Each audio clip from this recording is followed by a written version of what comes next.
Hello guys, Mr. Bingham here. Welcome to the channel. I'm your slightly above average sim racer, and today we're going to be talking about why you should never ever use the iRacing assisted driving line. So without further ado, roll the title sequence. We don't have a title sequence.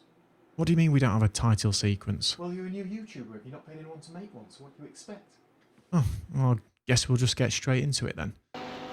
Okay guys, so we're going to start off by just talking about a couple of concepts whilst this outlap is going on in the background, and then we can dive into looking at some lap analysis. Now the first thing that I want to touch on is the naming of this assist. In iRacing itself, it's referred to as the driving line. I think it should be renamed to the conservative driving line or the Sunday driving line.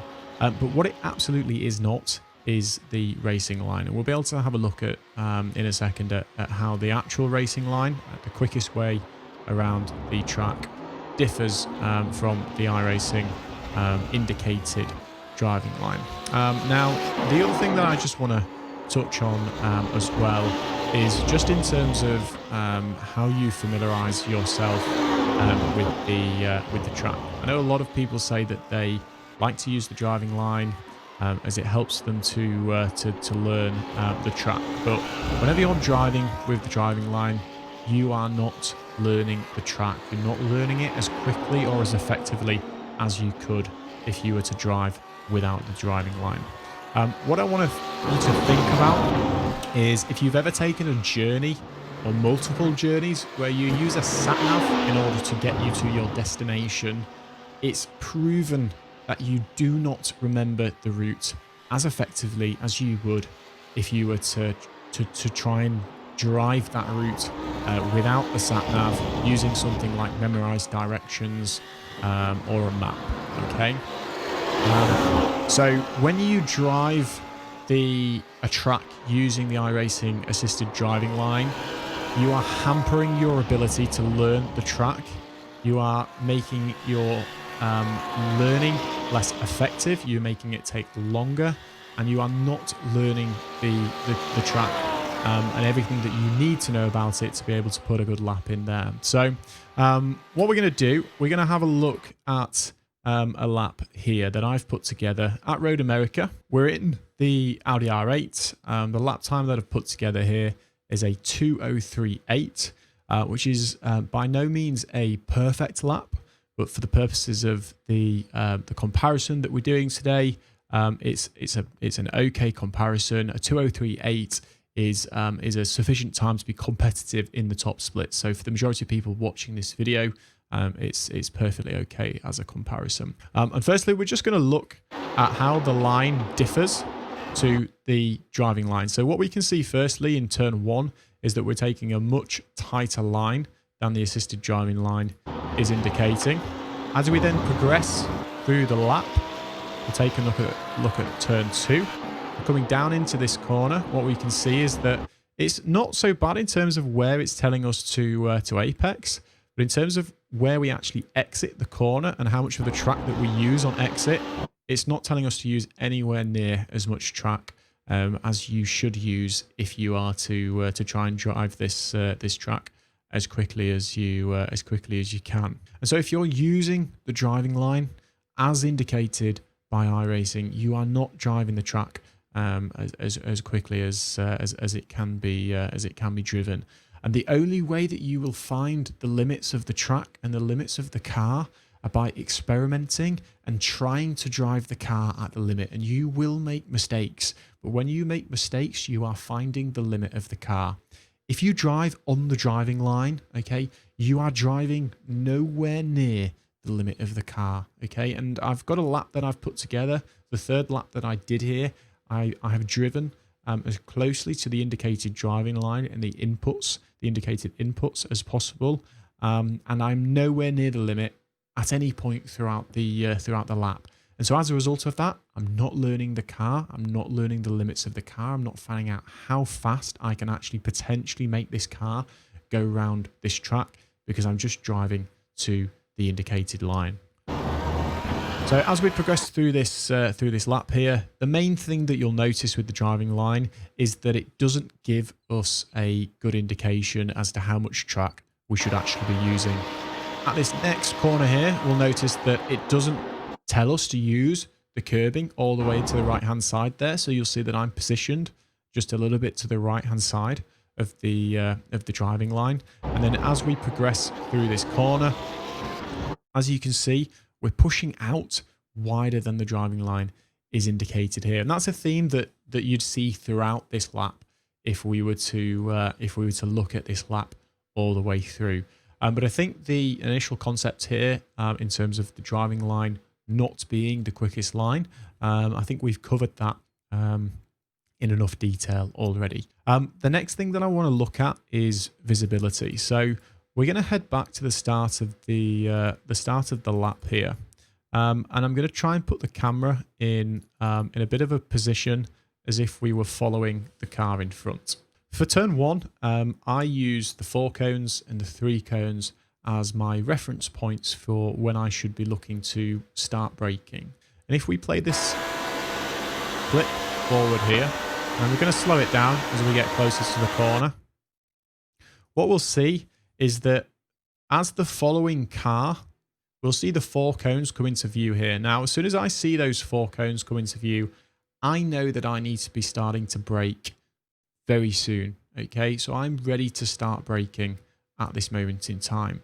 But with the assisted driving line, you don't see the red appear until you are far beyond those cones. Okay, and at that point in time, it's too late for you to apply the brakes. What that means is that you're ploughing into the back of the car in front of you, which is less than ideal. The clip that I'm showing you here as well, we're not even particularly close to the car in front, and the issue is just exaggerated the closer you get to the car in front of you. So it's just simply not possible to see your reference points or the driving line braking point, because the reference point is on the track itself and the cars are on the track. So by proxy, you are unable to see the reference point until the car in front of you has passed over that reference point, at which point it's too late.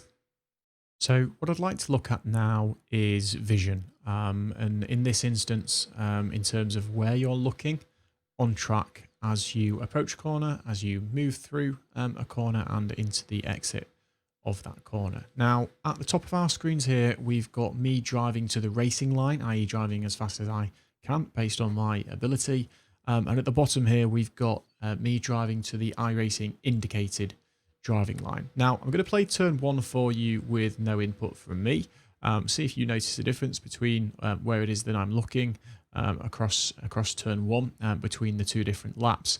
And then we'll look at turn 2 and turn 3 in a little bit more detail, and we'll analyse them a little bit closer together.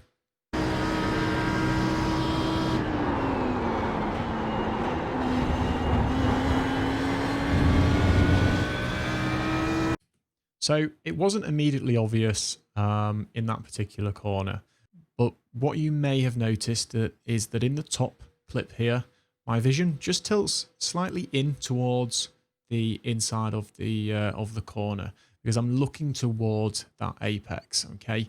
And then it moves back out towards the edge, looking for the exit. Whereas in the bottom image, it stays relatively static because my focus is on the line that's directly in front of me, as opposed to where I want to go next in the corner. It's more pronounced in turn 2, so we'll approach this corner now. And what I want you to look for is in the top image, my vision shifting towards the apex as I approach the corner, in comparison to the bottom image where it doesn't shift really at all, because my focus is on the line that's always almost directly in front of me, as opposed to where I want to go. So you potentially saw that shift there, and we can actually see them in the still side-by-side frames here, just by looking at the A-pillar as a reference. So the A-pillar is now situated much further to the left-hand side of the screen because my vision has shifted to the right in the top image, which is me driving not using the driving line as an indication. And the bottom image is very static because my vision is focused on the line that's directly in front of me. So I'll just shift back and watch that again. And the same could be said for the exit. So on exit now, I'm looking towards the exit. So that the exiting curb on the left-hand side there, so that I can use all of the track. Whereas when I'm driving to the driving line, again, your focus is on the driving line. You're not aware of what it is that's going on around you.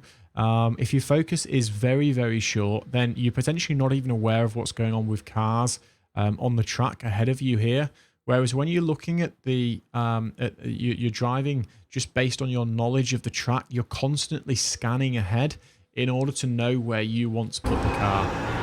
So again, we'll skip just a little bit forward into turn 3. And again, we'll see my vision shifts to the left-hand side, roundabouts now. And again, side-by-side comparison. I'm almost looking through the A-pillar here because that's where the exit is. Whereas again, in the bottom image, my focus is on the driving line that's directly in front of me, and my vision just doesn't shift. And that's slowing you down, okay?